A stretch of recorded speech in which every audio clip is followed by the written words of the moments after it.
পাকিস্তানে চূড়ান্ত বিক্ষোভের ডাক দিয়েছিলেন সাবেক প্রধানমন্ত্রী ইমরান খান। কারাগারে থেকে গত 24 নভেম্বরে বিক্ষোভের ডাক দেন তিনি। তবে পুলিশি বাধায় সে সমাবেশ সফল করতে পারেনি তার দল পাকিস্তান তেহরিকে ইনসাফ পিটিআই। নেতাকর্মীদের ব্যাপক গ্রেপ্তারের মুখে কর্মসূচি বাতিল করে পিটিআই। বিক্ষোভের পর নতুন করে বিপদে পড়েছেন ইমরান খান ও তার স্ত্রী বুশরা বিবি। পাকিস্তানের সংবাদ মাধ্যম জিও নিউজের এক প্রতিবেদনে এ তথ্য জানানো হয়েছে। প্রতিবেদনে বলা হয়েছে, পাকিস্তান তেহরিকে ইনসাফের বহুল আলোচিত প্রতিবাদের একদিন পর দলের প্রতিষ্ঠাতা ইমরান খান সহ নেতাকর্মীদের বিরুদ্ধে 8টি মামলা করা হয়েছে। ইসলামাবাদ পুলিশ এ মামলা করেছে।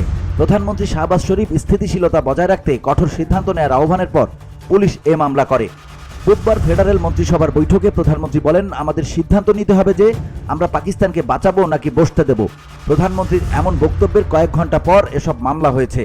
প্রতিবেদনে বলা হয়েছে, শাহজাদ টাউন, শিহালা, খান্না, শামস কলোনি, নুন, নীলোর, তরনল, বানিগালা সহ বিভিন্ন থানায় এসব মামলাগুলো নথিভুক্ত করা হয়েছে।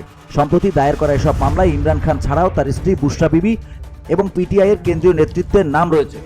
এর মধ্যে অন্যতম হলেন আলী আমিন গন্দাপুর, সালমান আকরাম রাজা এবং শেখ ওয়াকাস আকরাম। এছাড়াও এসব মামলায় হাজার হাজার নেতাকর্মীর নাম রয়েছে। এর আগে মঙ্গলবার আল জাজিরার এক প্রতিবেদনে বলা হয়েছে, কারাবন্দী সাবেক প্রধানমন্ত্রী ইমরান খান নেতাকর্মীদের শেষ পর্যন্ত লড়াই করার আহ্বান জানিয়েছেন। অন্যদিকে পাকিস্তানের কর্তৃপক্ষ তার মুক্তির আহ্বান জানানো বিক্ষোভকারীদের উপর দমন পীড়ন করেছে। বিক্ষোভকারীরা নির্বাচনে জনগণের ম্যান্ডেট চুরি, রাজনৈতিক বন্দীদের মুক্তি এবং সংবিধানের সংশোধনী বাতিলের দাবিতে আন্দোলন করে আসছেন। সাবেক প্রধানমন্ত্রী ইমরান খান সামাজিক যোগাযোগ মাধ্যমে এক পোস্টে বিক্ষোভকারীদের শান্তিপূর্ণ এবং ঐক্যবদ্ধ থাকার আহ্বান জানান। তিনি বলেন, সত্যিকারের স্বাধীনতা ও পাকিস্তানের টিকে থাকার জন্য তাদের এ সংগ্রাম। VOD Bangla news desk.